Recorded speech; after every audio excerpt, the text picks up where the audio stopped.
Ya, belum dengar. Oke, sebentar. Saya ikutin tak ngatur ini. Ada yang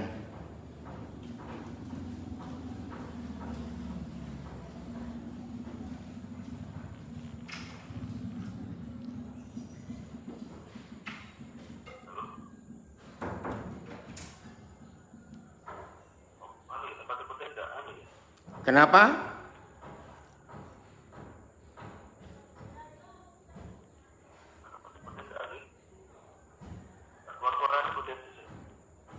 Nggak dengar, Pet. Apa?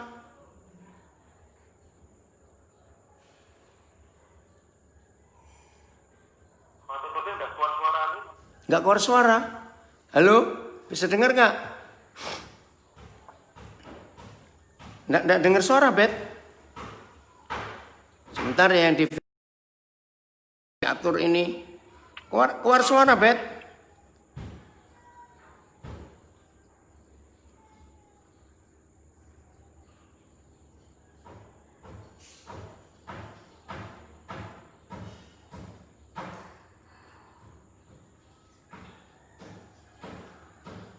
Ada?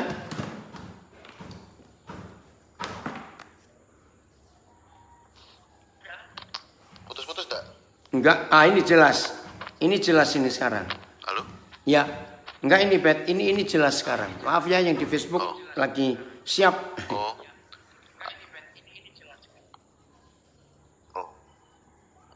Ya, wes. Coba kamu ngomong, Bet. Jelas nggak ini? Jadi maksudku kan tadi lanjut kayak disuruh ngikut teladan Tuhan. Kan maksudnya mungkin bisa diterus ke walaupun mereka guru agama itu kan kadang lupa punya hubungan juga dengan Tuhan, kan bisa dari situ. Oke.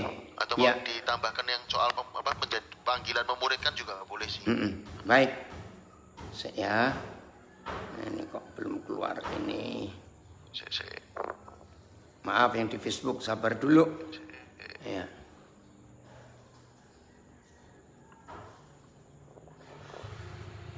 Bisa?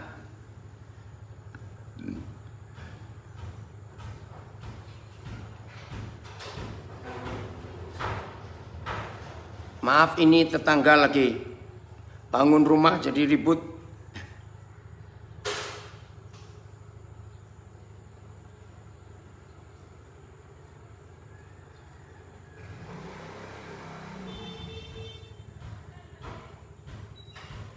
Sudah, Bet?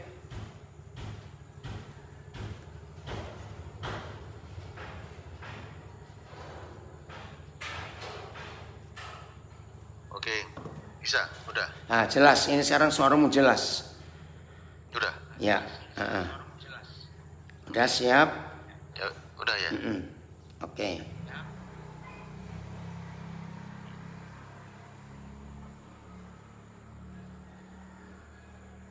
Oh, di Denpasar dengar jelas. Salat Abi, Opa ini lagi Zoom dengan suara yang salat. Cucunya Koden yang salat 3. Oi, Nabiri juga belajar. Hari ini kita akan belajar tentang kehidupan seorang pendidik. Ya, kita sering menyebut guru. Dan itu betul. Tapi lebih daripada itu. Ya, kalau istilah Jawa, guru itu artinya digugu lan ditiru. Digugu itu dituruti. Digugu itu ditaati. Digugu itu didengarkan. Itu dalam bahasa Jawa. Lan ditiru, dicontoh. Maka itu Tuhan Yesus memanggil kita sebagai murid-muridnya. Bukan sebagai orang Kristen. Maka itu saudara, beda beragama Kristen dengan menjadi murid Yesus itu beda. Jauh bedanya. Kalau kita sekedar beragama Kristen, ya nggak beda dengan agama-agama yang lain yang ada di dunia ini. Tapi kalau menjadi murid, beda. Berarti kita menyerap habis. Ya, saya pakai istilah ini. Menjadi murid itu menyerap habis apa yang ada di hidup gurunya. Maka itu saya selalu katakan kepada para pendidik, para guru, kita tidak hanya memindahkan knowledge, pengetahuan kita dari disiplin ilmu yang kita belajar. Enggak. Menjadi pendidik, menjadi murid itu harus siap. Saya pakai kata yang lebih tajam, ya. Menjadi guru, menjadi pendidik itu harus siap habis. Ngerti ya kata ini ya? Disedot habis. Apa saja yang ada di hidup gurunya itu harus disedot habis oleh murid-muridnya. Maka itu saya tadi mengatakan di bagian pertama ini bahwa seorang murid, yaitu kita murid Tuhan, lebih daripada sekedar beragama Kristen.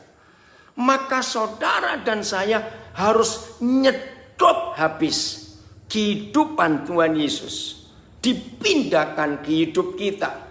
Maka itu saudara dan saya tidak boleh, ya, tidak boleh sebagai seorang guru dan seorang pendidik hanya memindahkan pengetahuan kita, knowledge kita kepada yang kita ajar. Enggak cukup. Tapi seluruh kehidupan kita.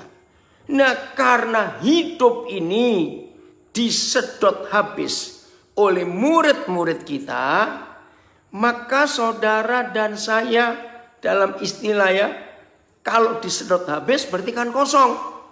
Nah, maka itu saudara dan saya harus siap diisi lagi. Karena yang ada hari ini sudah disedot habis oleh murid-murid kita. Nah, saya mau menggunakan ayat ini. Yang sayang sekali 99,99% para pengkhotbah menerjemahkan firman yang kita akan baca sebentar hanya dengan konsep uang. Aduh, sayang sekali. Nah, hari ini ayat ini kita akan lihat sebagai konsep guru. Nah, ini Huri, kamu di Salatiga. Ini Papa lagi Zoom dengan Pak Albert yang di Salatiga juga. Ya, ini soal pendidikan. Nah, ini dari pesat ini Albert.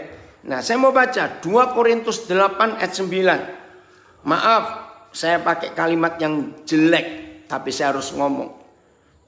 Ayat ini diperkosa habis oleh banyak pendeta. Maaf. Hanya konotasinya ke uang, berkat. Memang kalau kita baca sepintas, ya karena ada 2 kata, kaya dan miskin, miskin dan kaya. Nah, kalau bicara soal kaya dan miskin, miskin dan kaya, pasti konotasi kita itu uang. Tapi tidak. Yesus menyiapkan diri untuk dirinya, hidupnya, isi hidupnya disedot habis oleh murid-muridnya. Nah, ini dia ya. 2 Korintus 8 ayat 9. Kita harus melihat ini. Karena kamu telah mengetahui kasih karunia Tuhan kita Yesus Kristus. Jelas kita sudah tahu ya, kasih karunia Tuhan kita Yesus Kristus. Yang oleh karena kamu menjadi miskin, ya, oleh karena kita dia menjadi miskin. Terus sekalipun ia kaya, supaya kamu menjadi kaya oleh karena kemiskinannya. Oke, saya setuju dulu dengan sekian banyak pengkhotbah tentang ayat ini. Ya, saya setuju dulu. Tapi nggak boleh stop sampai di situ. Saudara, ketika kita sebagai orang yang miskin, ya, maka itu kata miskin nggak boleh diterjemahkan hanya uang. Enggak, lebih daripada itu. Apa itu? Miskin di sini Ayo, saya ajak begini. Ada nggak orang berkata, kamu tuh miskin? Setuju ya? Karena itu istilah. Kamu itu miskin ilmu. Ya.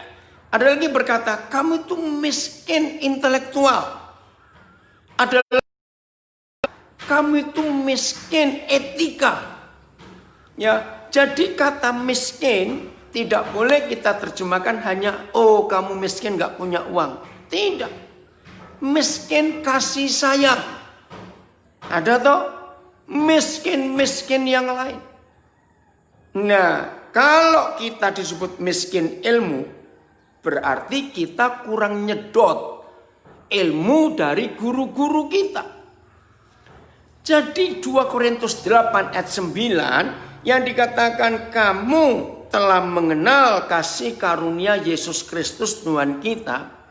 Maka mulai hari ini jangan konotasi kita hanya tentang uang.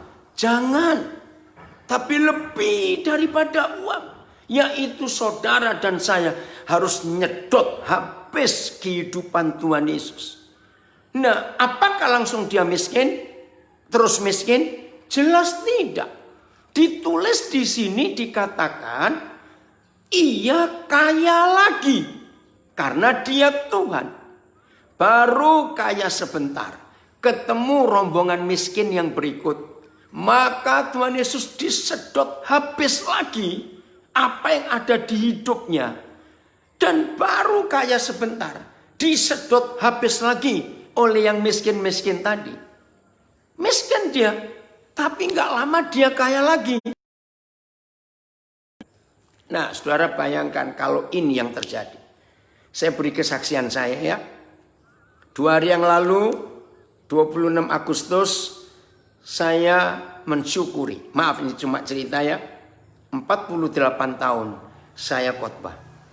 Ya, saya khotbah pertama itu 26 Agustus tahun 72. Nah, tahun 82, 10 tahun pertama saya melayani. Saya tuh kepikir gini loh saudara. Kan ada firman di Wahyu 22. Jangan menambahi dan mengurangi kitab ini. Hukumannya berat.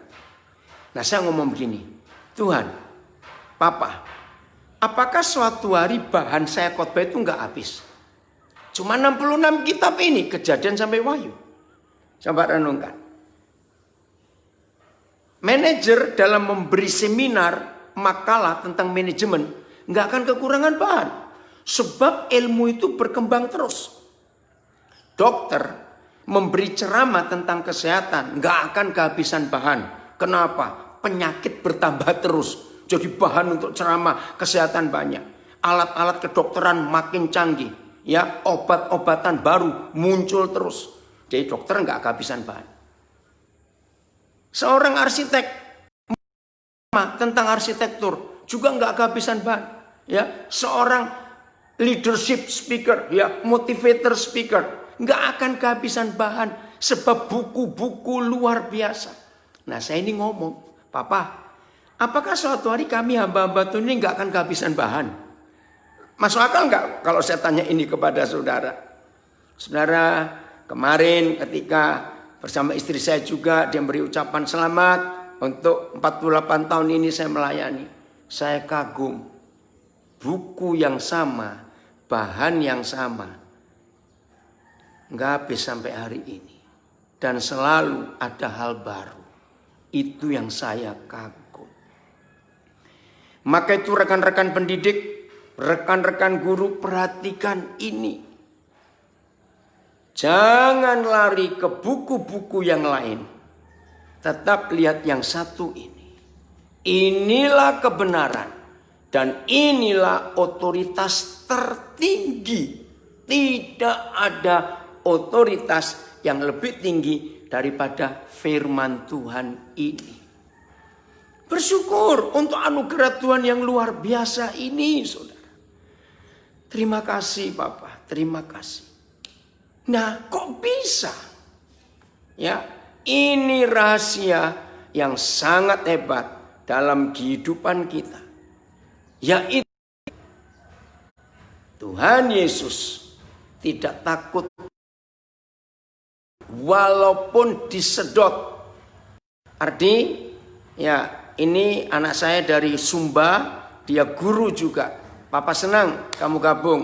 Rudi Agus, puji Tuhan, Ardi paling gini guru di Sumba. Kamu belajar. Jadi sebagai seorang pendidik, sebagai seorang guru, saudara catat kalimat ini. Kalau 2 Korintus 8 ayat 9 begitu jelas, Tuhan Yesus nggak takut disedot habis apa yang ada di dalam dirinya. Saya ulangi lagi, tolong para pengkhotbah 8 ayat 9, hanya duit, maaf salah. Yesus Tuhan mau menjadi miskin karena dia memberi semua yang ada pada dia, disedot habis. Karena dia Tuhan, maka baru miskin sebentar, dia langsung kaya lagi. Nah seperti itu yang Tuhan janjikan kepada kita. Maka itu kalau kita sebagai pendidik, sebagai guru, hidup ini disedot habis oleh murid-murid kita. Jangan takut. Maka itu tolong dicatat ya. 1. Seorang guru, seorang pendidik tidak boleh pelit. Catat. Seorang pendidik tidak boleh pelit. Karena Tuhan Yesus pelit. Nah maka itu seorang pendidik harus siap berbagi apa saja yang ada di hidupnya. Apa saja. Berarti dan saya nyedot yang salah dari sumber yang salah. Ngeri sekali. Kenapa ngeri? Berarti murid-murid kita akan nyedot yang salah dari kita. Karena kita menyedot dari sumber yang salah. 2 hari yang lalu diskusi dengan beberapa orang tentang ibu yang menyusui. Saya cuma sharing sebentar hal itu. Ternyata buat mereka juga baru tahu. Cara begini, kita ini umum ya, walaupun ada sedikit bayi-bayi yang nggak nyedot kehidupan mamanya, yaitu ASI, ya. Tapi saya mau begini kepada saudara, hampir semua kita bisa hidup sampai hari ini karena kita nyedot hidup mama kita lewat air susu ibu. Betul tidak? Ini penting sekali untuk kita kenali. Nah saudara, saya cuma sharing kepada mereka. Ya sampai hari ini saya belum pernah ketemu falsafah dari bangsa lain kecuali dari Tiongkok. Nenek moyang orang Tionghoa itu mengerti begini. Mengapa semua ibu yang menyusui, ya, mengapa semua ibu yang menyusui pasti nggak bisa menstruasi, nggak bisa haid. Betul nggak? Dan ini luar biasa. Nah, mengapa kalau ibu tidak menyusui bisa haid? Tuhan menciptakan bagi semua perempuan sirkulasi darah yang sudah nggak kepake itu dibuang. Nah, itulah menstruasi yang rata-rata tiap bulan. Oke? Nah, jadi kalau darah itu nggak kepake, ini istilah orang Tionghoa, maka darah itu turun ke bawah dan dibuang. Menstruasi. Tapi selama ibu itu menyusui, ini yang saya kaget konsep ini. Darah itu nggak turun ke bawah, tapi darah itu naik ke atas di tubuh seorang ibu. Nah, darah yang naik ke atas itu menjadi air susu, saudara. Maka itu anak-anak kita harus bersyukur pada mama kita. Maaf, dalam tanda kutip, ternyata kita minum darah mama. Itu. Nah, kalau saya menggambarkan bahwa seorang guru, seorang pendidik itu seperti itu. Kita siap disedot kehidupan kita. Maka itu dalam 1 Tesalonika pasal 2 begini kata Paulus. Kita harus tahu konsep ini. Ya 1 Tesalonika pasal 2 ayat yang ke-8. Ya, kita lihat ini guru, ini pendidik. Ya, saya akan baca ayat 8. Demikianlah kami dalam kasih sayang yang besar akan kamu, bukan saja rela membagi Injil Tuhan dengan kamu. Jadi nggak cuma khotbah, sampaikan firman, tidak. Lihat kalimat berikut, tetapi juga hidup kami. Oh, terima kasih. Tetapi juga hidup kami sendiri kami bagi dengan kamu, karena kamu telah kami kasih. Pendidik, guru, ternyata murid-murid kita harus kita anggap sebagai anak kita. Maka itu kita harus rela berbagi hidup kepada murid-murid kita. Ya, tidak boleh kita tidak mau berbagi hidup.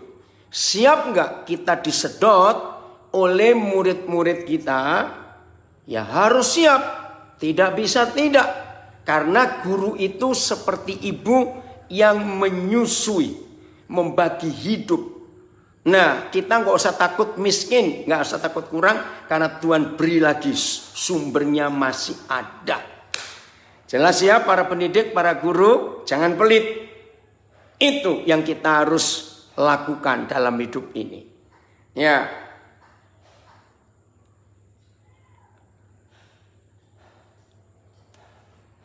Saya lanjut ya. Bet, nanti potong sendiri ya. Oke. Nah, kita lanjut sekarang saudara. Karena menjadi seorang pendidik, menjadi seorang guru, menjadi orang yang siap untuk dicontoh, untuk ditiru dalam hidupnya. Maka itu panggilan seorang pendidik, panggilan seorang guru itu sangat mulia.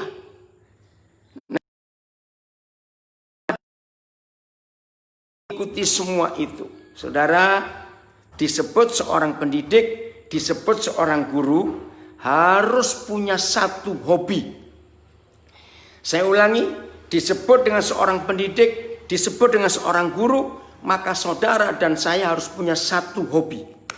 Apa itu hobinya? Yuk, suka belajar. Awas ya, kalau ada seorang pendidik ditanya hobimu apa? Suka makan, awas kamu. Itu bukan seorang pendidik. Nah, seorang pendidik itu hobinya cuma satu, suka belajar. Buku adalah pegangan utama. Nah, buku yang paling penting harus Alkitab ini. Tidak boleh buku-buku yang lain. Yang kita boleh lakukan, yang kita boleh buat, yang kita boleh makan, yang kita boleh baca. Nomor satu jelas Alkitab, baru buku-buku pengetahuan yang lain. Nah, kalau begitu siapa guru kita? Ya, harus ada. Yang pertama, jelas Roh Kudus. Baru yang kedua, kita punya mentor, punya kakak-kakak yang kita anggap, wah, ini sumber pengetahuannya luar biasa. Dan kita boleh belajar. Enggak apa-apa. Betul juga. Oke? Nah, kita lihat sekarang. Yohanes 14 ayat 26. Jadi sebagai pendidik, sebagai guru, kita punya guru agung yang luar biasa. Nah, guru agung ini yang harus kita dengarkan, yang harus kita ikuti. Yohanes 14 ayat 26. Begini kata Tuhan. Ya, penting sekali dalam hidup kita. Tetapi ya, penghibur yaitu Roh Kudus yang akan diutus oleh Bapa dalam namaku. Terima kasih. Saudara perhatikan P-nya huruf besar dulu ya. Tetapi penghibur ya, yang akan diutus oleh Bapa dalam nama Yesus. Oke, kita bongkar dikit. Kalau dia itu penghibur, ayo jawab pertanyaan saya. Maka yang dikerjakan itu apa? Kerjaannya penghibur apa? Ya menghibur. Membuat orang terhibur. Membuat orang gembira. Membuat orang senang. Tapi firman ini mengatakan penghibur ini pekerjaannya bukan menghibur. Baca. Yang akan dialah yang akan mengajarkan segala sesuatu kepadamu. Lah kok aneh? Penghibur kok kerjaannya mengajar? Para pendidik, rekan-rekan guru yang saya kasih, yang saya hormati. Ayo mulai hari ini kita memakai prinsip surgawi ini. Saudara, yakinkan diri saudara. Tidak ada. Ya, saya ulangi. Tidak ada buku manapun di dunia selain Alkitab yang memberitahu kita bahwa menghibur itu mengajar. Mengajar itu menghibur. Nah, berarti selama ini salah. Maaf ya, rekan-rekan pendidik saya kasih. Setelah saudara baca ayat ini, mari kita sadari bahwa kalau kita masuk ke ruang kelas, ya, kalau kita ketemu murid-murid kita, jangan pasang muka garang. Jangan pasang wajah kriminal, maaf. Jangan, itu salah. Ada beberapa rekan saya guru konsepnya, ya harus berwibawa dong. Supaya disegani oleh murid. Ternyata salah. Berwibawa itu nggak harus wajah garang. Betul ya? Berwibawa itu nggak harus wajah yang kaku. Tidak. Oh, ini konsep yang luar biasa.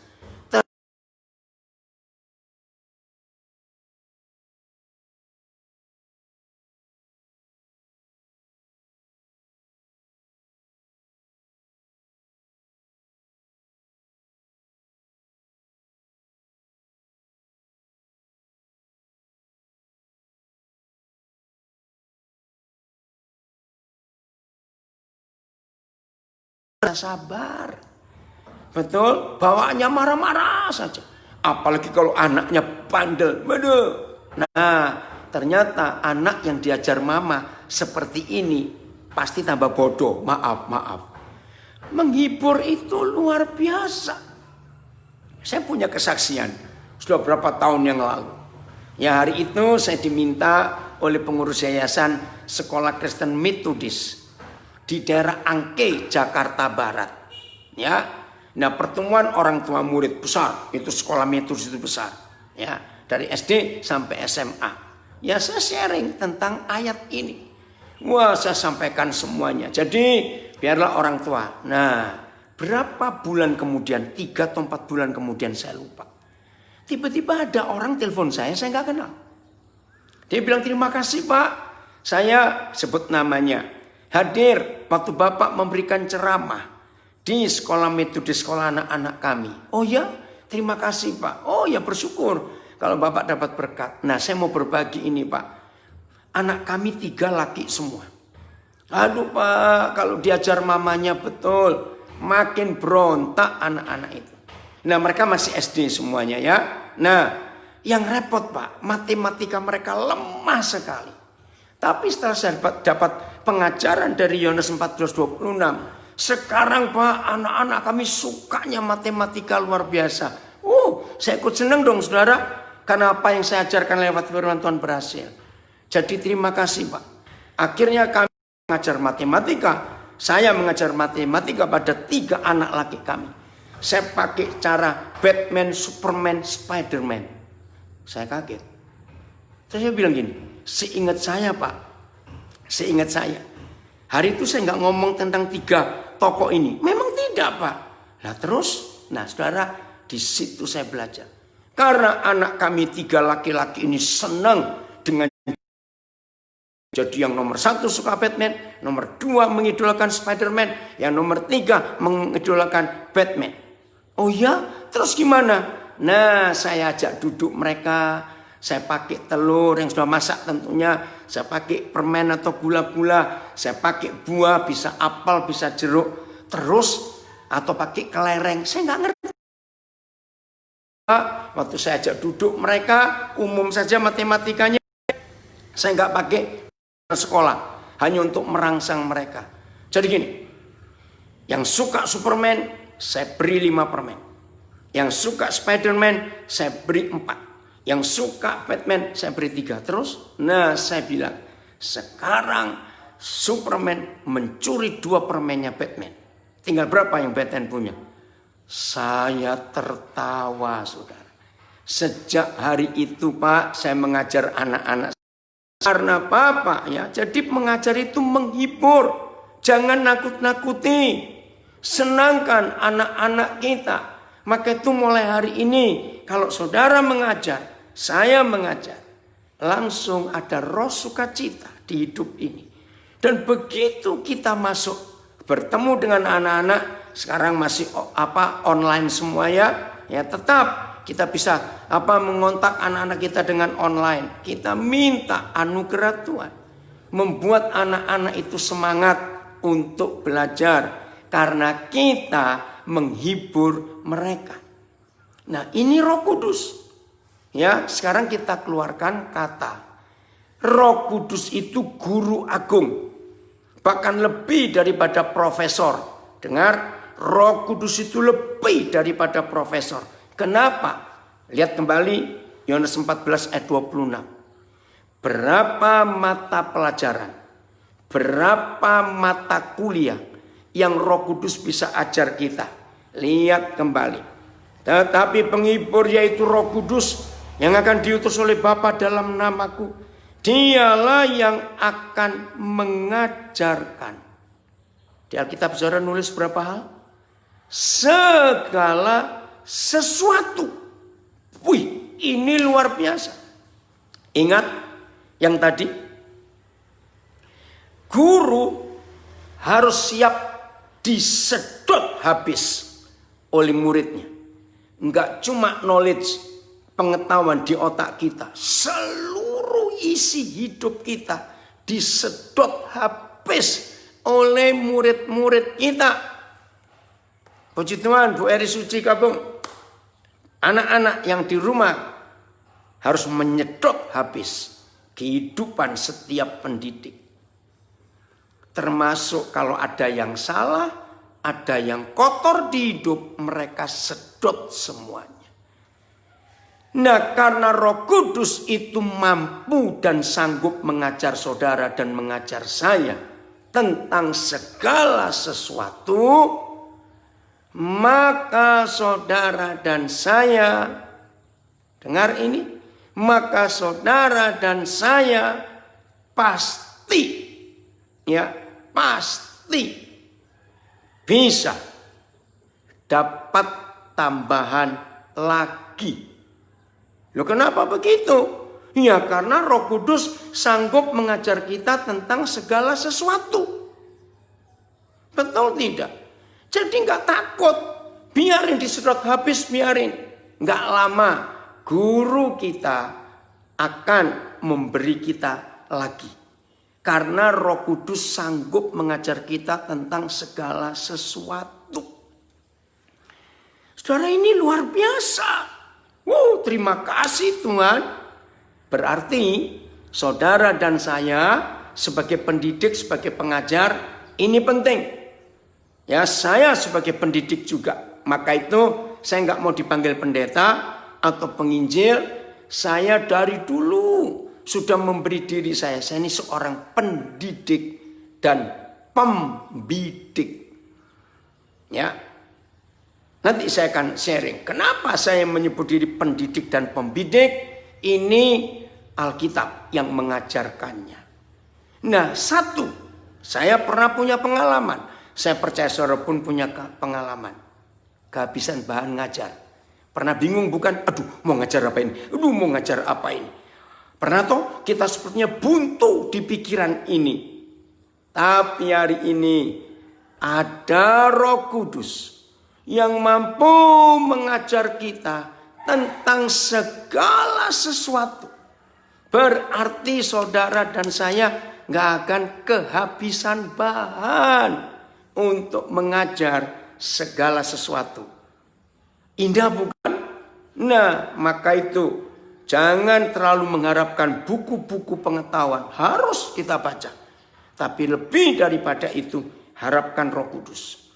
Nah, ayat yang kedua di bagian ini.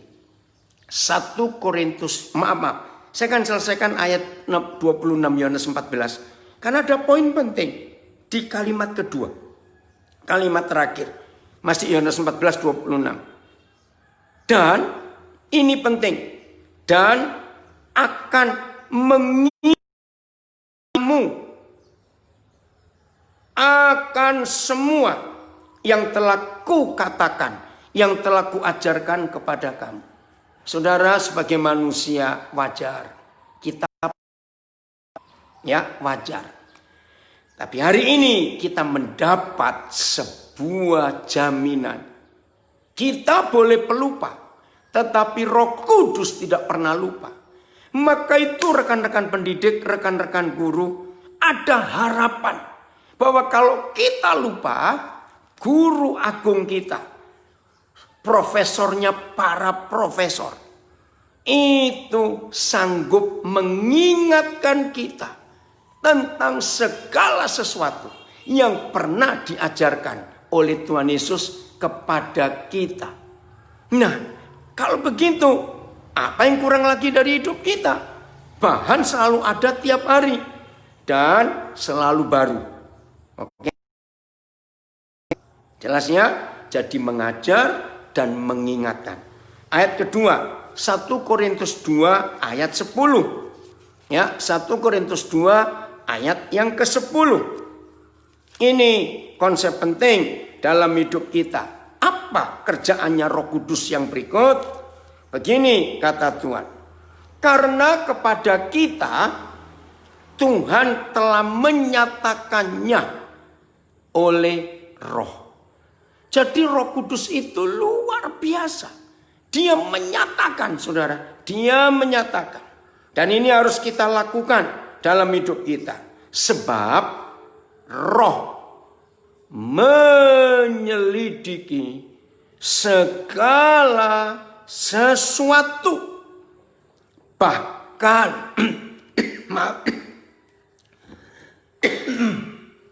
bahkan hal-hal yang tersembunyi dalam diri Tuhan. Menyelidiki, dalam bahasa ilmiah, to search. Ya, maka itu tidak boleh lepas dari research, penelitian. Nah, sekarang kita gabungkan. Kalau guru agung kita itu mampu mengajar segala sesuatu, dan guru agung kita mampu mengajak kita menyelidiki segala sesuatu. Jawab pertanyaan saya, sebagai mahasiswa, sebagai murid dari guru agung kita, kalau kita diajar oleh satu pribadi yang sanggup mengajar segala sesuatu dan sanggup mengajak kita menyelidiki segala sesuatu, seharusnya mahasiswanya, muridnya jadi apa? Jawaban saya super jenius. Ini yang menjadi harapan dan andalan kita, rekan-rekan pendidik. Maka itu jangan pernah putus asa.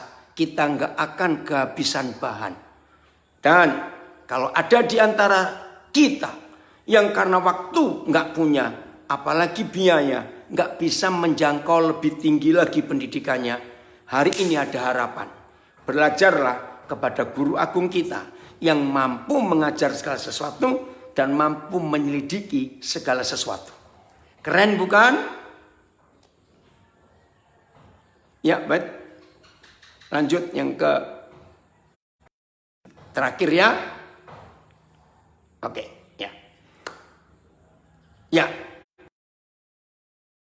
Saudara bersyukur kepada Tuhan untuk kepercayaan Dia kepada kita sebagai seorang pendidik, sebagai seorang guru yang akan mewakili Dia di dalam segala sesuatu.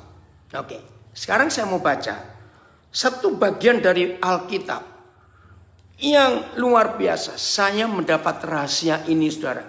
Itu kira-kira tahun 71. Maaf, bukan. Tahun hari ini saudara selidiki. Ya, kalau kita lihat, waktu Musa diperintah Tuhan Yahweh untuk membuat kemah tabernakel.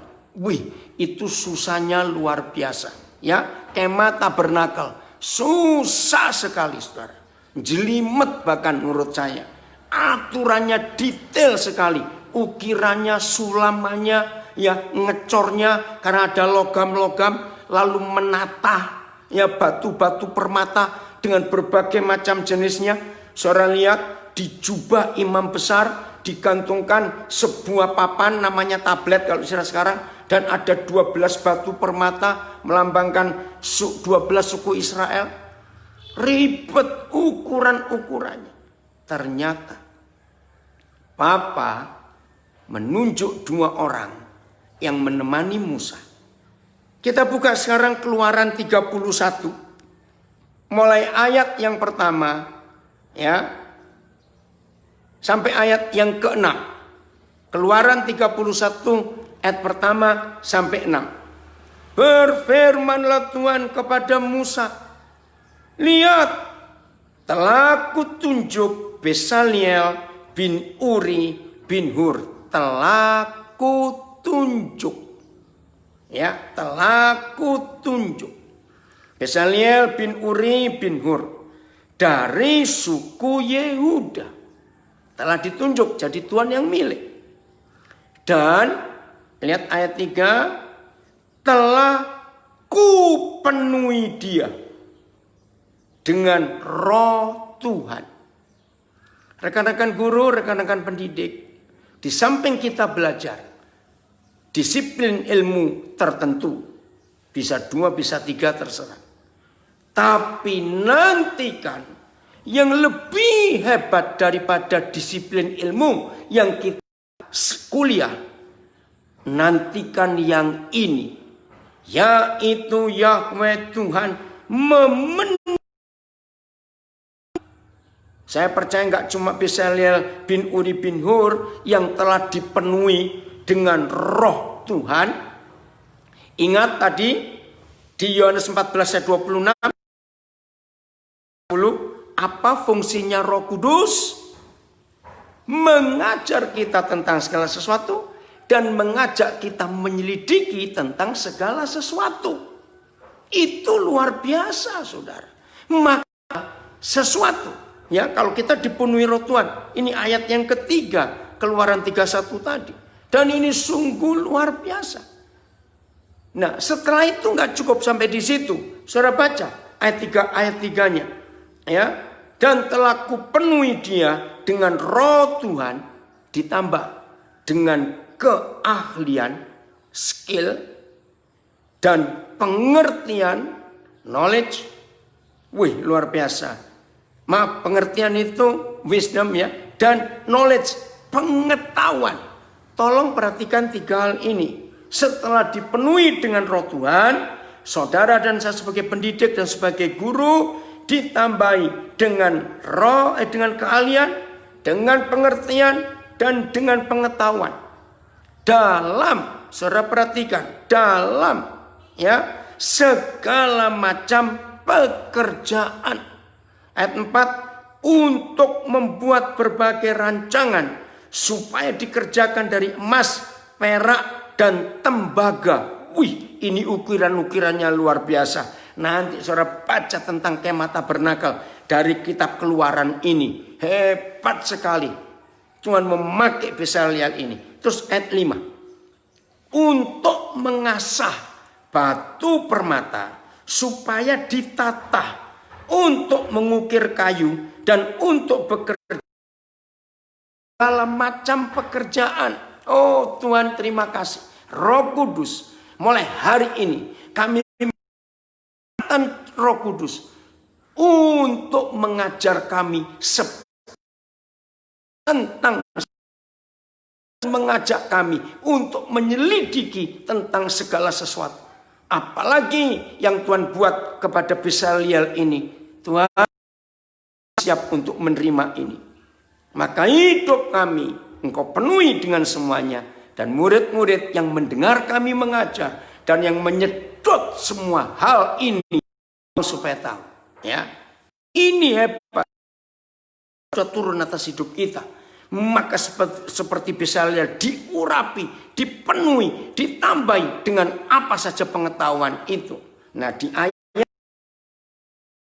untuk mengasah batu permata supaya ditata, untuk mengukir kayu dan sebagainya. Saya mau tunjukkan kepada saudara, sampai hari ini tidak ada bangsa selain Yahudi yang ahli di dalam menata batu permata atau berlian.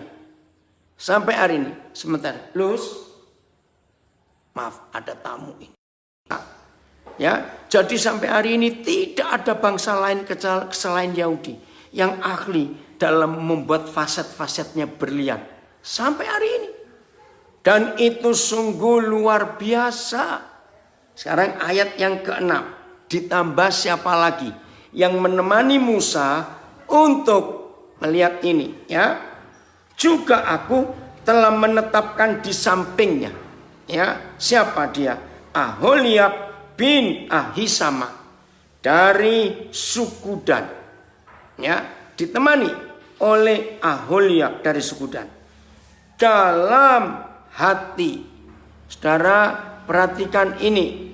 Oh, terima kasih Tuhan, kalau Engkau berikan itu kepada kami juga. Dalam hati setiap orang ahli telah kuberikan keahlian. Saudara, pertama saya baca ayat ini saya bingung. Sudah ahli, ya toh? Perhatikan Bapak 31. Dalam hati orang ahli, kan sudah ahli. Tapi ditambahkan, ku berikan keahlian. Siapa masih ingat Tuhan Yesus pernah berkata, barang siapa yang punya, aku tambah. Tapi barang siapa yang tidak, aku ambil yang ada daripadanya. Saya pertama baca ayat itu saya bilang, Tuhan sadis sekali. Sudah nggak punya kok diambil. Ternyata begini pengertiannya. Maaf ya. Saudara pernah ada teman atau saudara, mungkin kita di antara kita. Kita sebagai guru, dosen di yayasan kita, terus pimpinan lihat, wah, ini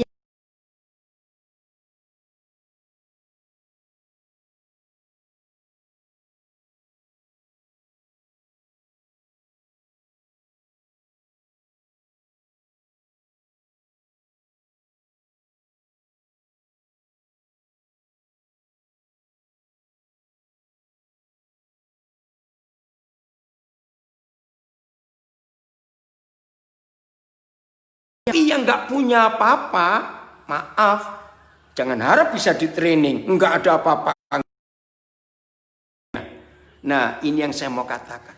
Saudara dan saya sebagai pendidik, sebagai guru, karena kita belajar, kita takut Tuhan, maka punya keahlian untuk hal-hal tertentu. Begitu Tuhan melihat saudara dan melihat saya, ada keahlian dalam mengajar, dalam berbagi hidup, maka Tuhan akan menambahkan keahlian di dalam hidup seorang ahli. Waktu saya merenungkan ini, oh Tuhan terima kasih. Maka itu para dosen, saya itu pernah ngecek ya, tentang hebatnya Roh Kudus Guru Agung ini.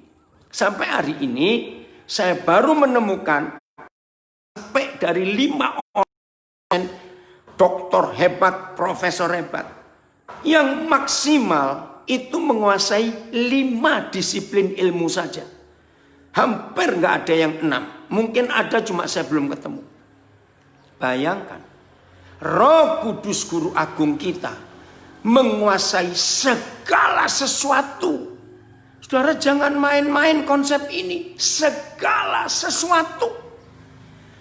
Wow, ini kan luar biasa. Kalau Roh Kudus bisa mengajarkan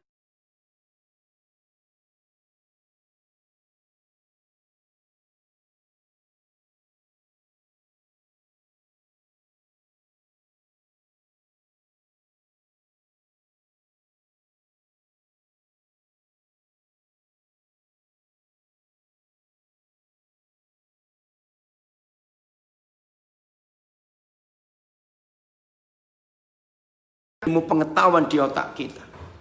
Nah, jangan takut saudara, sumbernya nggak pernah habis.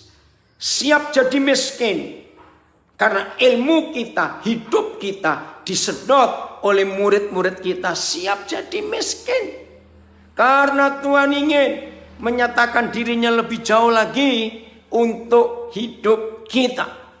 Maka kalau kita siap jadi miskin, murid-murid kita akan jadi orang-orang hebat karena dia menyedot di ilustrasi ASI. Oh, terima kasih Tuhan.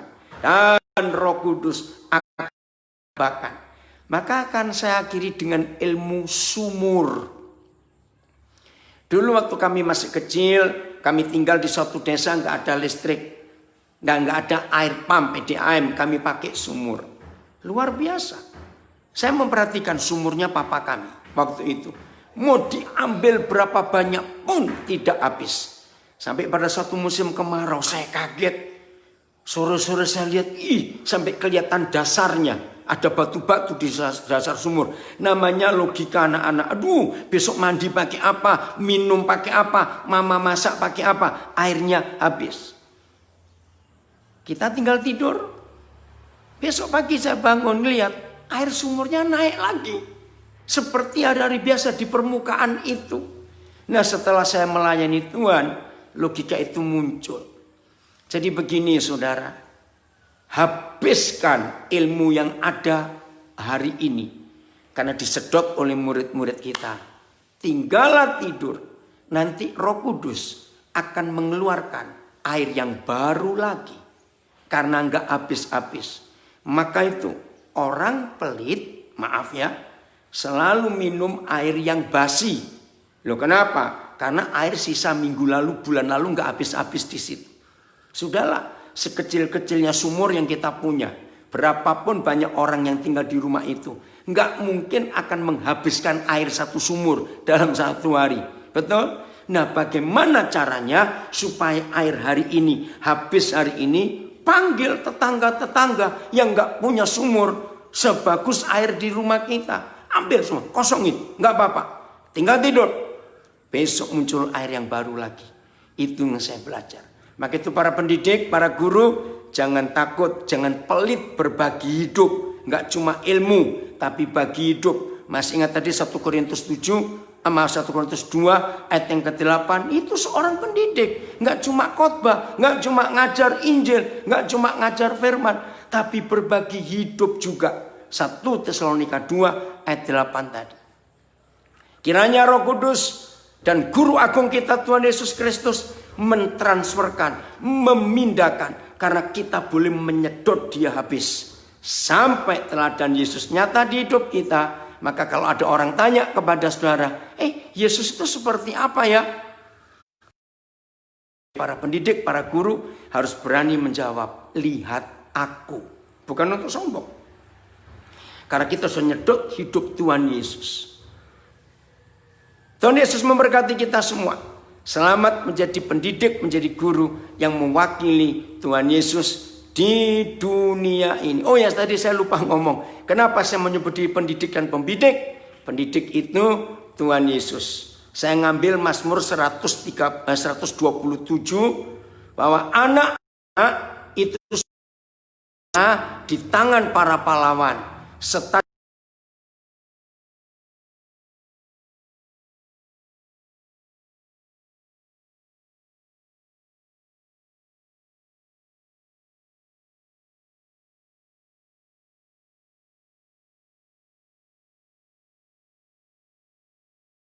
Ayo rekan-rekan guru, kita didik mereka, biar mereka nyedot hidup kita, dan kita arahkan mereka ke target atau sasaran yang Tuhan